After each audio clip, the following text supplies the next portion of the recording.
क्या हुआ जब अयोध्या में प्रकट हुए साक्षात भगवान राम के भाई लक्ष्मण? कल युग में ऐसा चमत्कार देखकर सबके होश उड़ गए। प्राण प्रतिष्ठा से पूर्व अयोध्या में कई बड़े चमत्कार हो चुके हैं, जिसमें गिद्धों का दिखना, बंदरों और भालुओं के झुंडों का दिखना, जमीन में से माता सरयू नदी का प्रकट होना शामिल है। लेकिन इस चमत्कार को अभी तक का सबसे बड़ा चमत्कार कहा जा रहा है, जिसके पीछे की सच्चाई जानकर आपके होश उड़ जाएंगे। आखिर क्या है पूरी सच्चाई? क्या सच में राम अपने धाम नगरी अयोध्या 22 जनवरी से पहले ही आ गए मित्रों राम जी से मिलने पहुंचे? उनके भाई लक्ष्मण, क्या लक्ष्मण आज भी जीवित हैं? ऐसे कई रहस्यों से आज पर्दा उठेगा। बताया जा रहा है कि भारत के सबसे बड़े 4 शंकराचार्य मंदिर उद्घाटन में शामिल होने के लिए राजी नहीं हो रहे हैं। वहीं पर शंकराचार्य बता रहे हैं कि मंदिर अभी पूरी तरीके से तैयार नहीं हुआ है और मंदिर में भारत का सबसे बड़ा लंगाड़ा पहुंच चुका है और वही गुजरात के बड़ोदरा से 108 फीट लंबी अगरबत्ती भी पहुंच चुकी है, जिसका वजन 3500 किलोग्राम बताया जा रहा है। राम भक्तों ने 21 कुंटल का घंटा भी मंदिर में पहुंचा दिया है और मंदिर के यज्ञ के लिए राजस्थान से 650 किलो देसी गाय का घी भी मंदिर में पहुंच गया है। वहीं पर नेपाल की जनकपुरी से अयोध्या के लिए एक साथ 500 से ज्यादा टोकरी में उपहार बांधकर जनकपुरवासी अयोध्या ला रहे हैं। वही आपने देखा होगा, राम भक्त अपने प्रभु श्री राम के लिए कोई सोने का तीर कमान भेज रहे हैं, तो कोई खड़ाऊ, तो कोई वस्त्र भेज रहे हैं। आज की इसी वीडियो शुरुआत करने से पहले अगर आप एक सच्चे सनातनी हैं और राम मंदिर बनने से बेहद खुश है तो इस वीडियो को लाइक करें और कमेंट बॉक्स में जय श्री राम जरूर लिखें। अयोध्या में राम मंदिर की प्राण प्रतिष्ठा की तैयारी जोरों शोरों से चल रही है। 22 जनवरी 2024 को राम लल्ला को गर्भगृह में स्थापित किया जाएगा। हर राम भक्त को इस दिन का लंबे समय से इंतजार था। अयोध्या में 22 जनवरी से लेकर 25 मार्च तक कई खास कार्यक्रमों का आयोजन किया जाएगा। इस बीच मंदिर के गर्भगृह के निर्माण का काम लगातार 24 घंटे चल रहा है। 22 जनवरी को राम मंदिर में राम लल्ला की प्राण प्रतिष्ठा होने वाली है। किसी भी मंदिर में की जाने वाली भगवान की मूर्ति की प्राण प्रतिष्ठा का बहुत महत्व होता है। मूर्ति की प्राण प्रतिष्ठा के बिना भगवान का पूजन अधूरा माना जाता हमारे यहाँ है। आगे वीडियो में बताते हैं कि प्राण प्रतिष्ठा क्या होती है और जानेंगे लक्ष्मण कैसे राम मंदिर में प्रकट हुए। सनातन धर्म में किसी भी मूर्ति की प्राण प्रतिष्ठा बहुत महत्वपूर्ण मानी जाती है। प्राण प्रतिष्ठा मूर्ति स्थापना के समय किया जाता है। किसी भी मूर्ति की स्थापना के समय उस प्रतिमा रूप को जीवित करने की विधि प्राण प्रतिष्ठा कहलाती है। प्राण जीवन शक्ति और प्रतिष्ठा का अर्थ स्थापना होता है। ऐसे में प्राण प्रतिष्ठा का अर्थ जीवन शक्ति की स्थापना करना या देवता को जीवन में लाना होता है। बिना प्राण प्रतिष्ठा के कोई भी मूर्ति पूजा के योग्य नहीं मानी जाती है। मान्यता है कि प्राण प्रतिष्ठा के जरिए मूर्ति में जीवन शक्ति का संचार होता है और वह मूर्ति देवता के रूप में बदल जाती है। अर्थात अब साक्षात प्रभु श्री राम अयोध्या राम मंदिर में निवास करने वाले हैं और जब स्वयं प्रभु एक बार पुनः अयोध्या आ रहे हैं तो उनके प्रिय भाई लक्ष्मण कैसे पीछे रह सकते हैं? क्योंकि जब प्रभु श्री राम जी ने जल समाधि के लिए गए तब उन्होंने लव कुश को अयोध्या का राजपाट सौंप दिया था। माना जाता है कि 8 महान विभूतियां आज भी सशरीर जीवित हैं, जिनमें से कुछ रामायण काल के हैं तो कुछ महाभारत काल के तथा कुछ विभूतियां उससे भी पहले के काल से आज तक जीवित हैं। पौराणिक मान्यता के अनुसार विभीषण,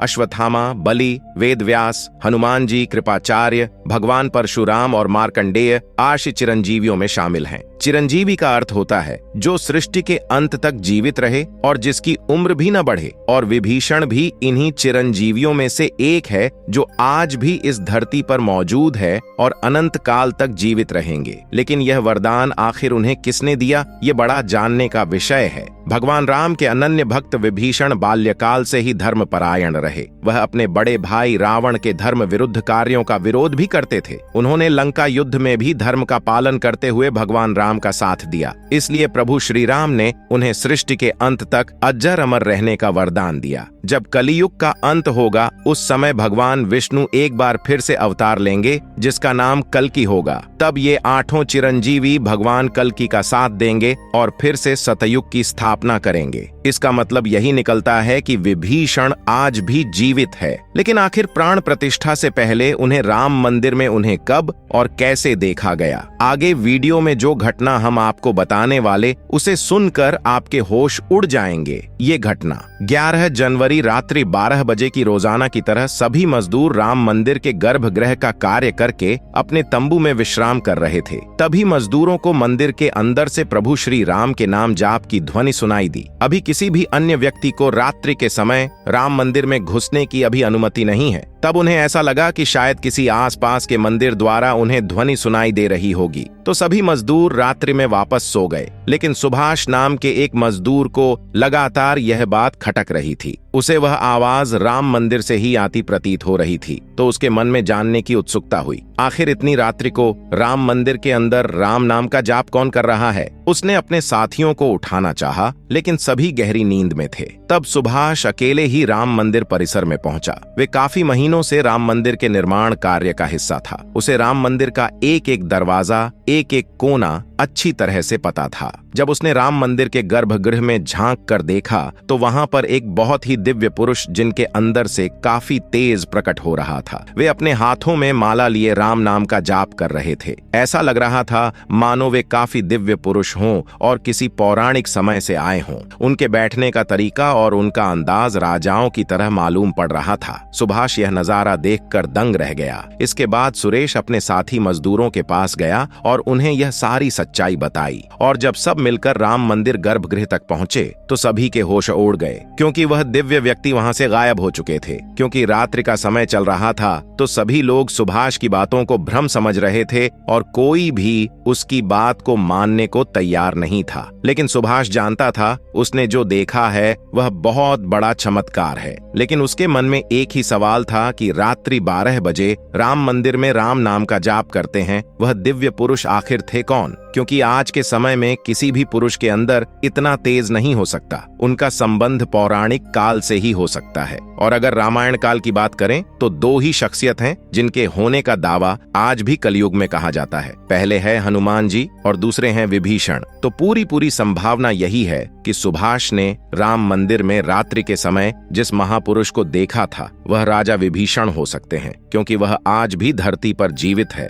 और 8 चिरंजीवियों में से एक है। ऐसे दिव्य मौके पर राम मंदिर में कई चमत्कार लगातार हो रहे हैं। जहां कहीं दिव्य शक्तियां भी राम भगवान के स्वागत के लिए अयोध्या आ पहुंची है। राम मंदिर के उद्घाटन की तैयारी अब अंतिम चरण में है। इस बीच एक ओर जहां श्री राम जन्मभूमि तीर्थ क्षेत्र ट्रस्ट लगातार तैयारी की जानकारी साझा कर रहा है, वहीं राम मंदिर के इस महायज्ञ में देश का हर राम भक्त अपनी आहुति अर्पित कर रहा है। आने वाली 22 तारीख के मौके पर कई संत महात्मा और जिन भक्तों ने राम मंदिर के लिए संघर्ष किया वो सभी अयोध्या पहुंचेंगे। न केवल 22 जनवरी को बल्कि 12 जनवरी से ही मेहमानों का अयोध्या जाने का सिलसिला शुरू हो जाएगा। रामनगरी में 11,000 से ज्यादा वीआईपी मेहमानों के स्वागत की तैयारी की जा रही है। एक समय था जब यहीं अयोध्या में रामलला टेंट में विराजमान थे। आज पक्का घर सिर्फ रामलला को ही नहीं बल्कि पक्का घर देश के 4 करोड़ गरीबों को भी मिला है। रामायण के समय में अयोध्या को स्वर्ग कहा जाता था। देवता इस स्वर्णिम नगरी कहते थे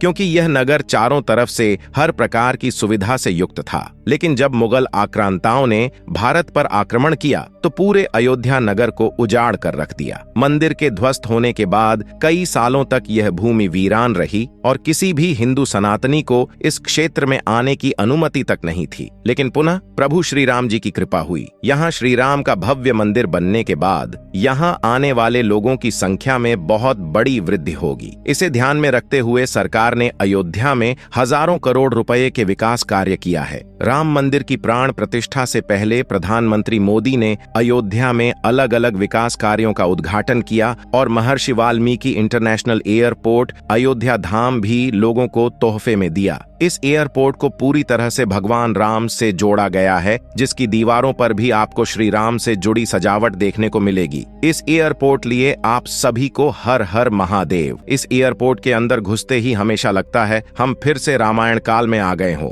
आपको बता दें कि इस एयरपोर्ट को 20 महीने के रिकॉर्ड समय में तैयार किया गया है। उत्तर प्रदेश सरकार की ओर से अयोध्या एयरपोर्ट के लिए 821 एकड़ भूमि मुहैया कराई गई थी। 14 साल का वनवास पूरा करके और रावण का वध करके जब भगवान श्री राम पुनः अयोध्या पहुंचे थे तो अयोध्या के घर घर में दिवाली मनाई गई थी। हर घर में दीपक प्रज्वलित किए गए थे। तो जब अब पुनः प्रभु श्री राम अपने धाम को लौटने वाले हैं तो हम 140 करोड़ देशवासी आखिर कैसे पीछे रह सकते हैं। अयोध्या में विवादित स्थल पर 500 साल बाद प्रभु श्री राम के मंदिर निर्माण और श्री राम लल्ला की स्थापना के जश्न में 22 जनवरी को सिर्फ देश ही नहीं बल्कि पूरी दुनिया दिवाली की रोशनी से जगमग होगी। अयोध्या से पीएम मोदी ने देश के सभी 140 करोड़ लोगों से 22 जनवरी के दिन अपने घरों को श्री राम ज्योति नामक दीपक की रोशनी से अपने घरों को जगमग करने का आह्वान किया है। प्रधानमंत्री ने लोगों से हाथ जोड़कर यह प्रार्थना की है कि सभी देशवासी प्रभु श्री राम लल्ला की अयोध्या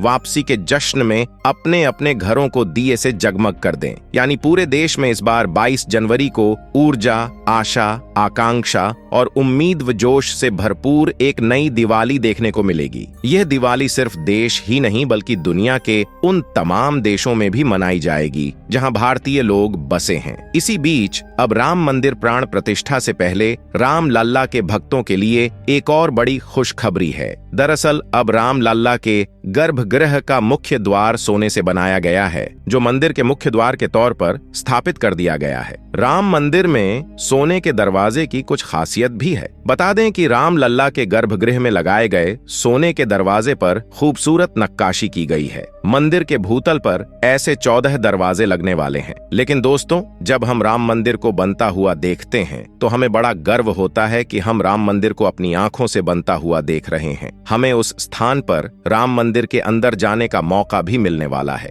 लेकिन एक समय ऐसा भी था जब यहाँ पर हजारों कार सेवकों ने इस मंदिर के निर्माण के लिए अपने प्राणों का बलिदान दे दिया था। 1528 ईस्वी में श्री राम मंदिर को बाबर के आदेश से उसके सेनापति मीर बाकी ने गिराकर वहां एक मस्जिद बना दी। इसके बाद से हिंदू समाज एक दिन भी चुप नहीं बैठा। वह लगातार इस स्थान को पाने के लिए संघर्ष करता रहा। 23 दिसंबर 1939 को हिंदुओं ने वहां राम लल्ला की मूर्ति स्थापित कर पूजन एवं अखंड कीर्तन शुरू कर दिया। विश्व हिंदू परिषद द्वारा इस विषय को अपने हाथ में लेने से पूर्व तक 76 बार श्री राम जन्मभूमि मुक्त कराने के प्रयास किए हिंदुओं ने किए, जिसमें देश के हर भाग से हजारों नर नारियों का बलिदान हुआ, पर पूर्ण सफलता उन्हें कभी नहीं मिल पाई। 2 नवंबर 1990 को तत्कालीन मुख्यमंत्री मुलायम सिंह यादव की सरकार में कार सेवकों पर पुलिस ने बर्बरतापूर्वक गोलियां चलाई थीं, जो कि सच में एक निंदनीय घटना है। उस समय अयोध्या के वासुदेव गुप्त, राजेंद्र धरकार, रमेश पांडे और कोलकाता के दोनों कोठारी बंधुओं सहित अनेक कार सेवक इसमें शहीद हो गए थे। नीचे कमेंट बॉक्स में आप इन्हें श्रद्धांजलि जरूर दें।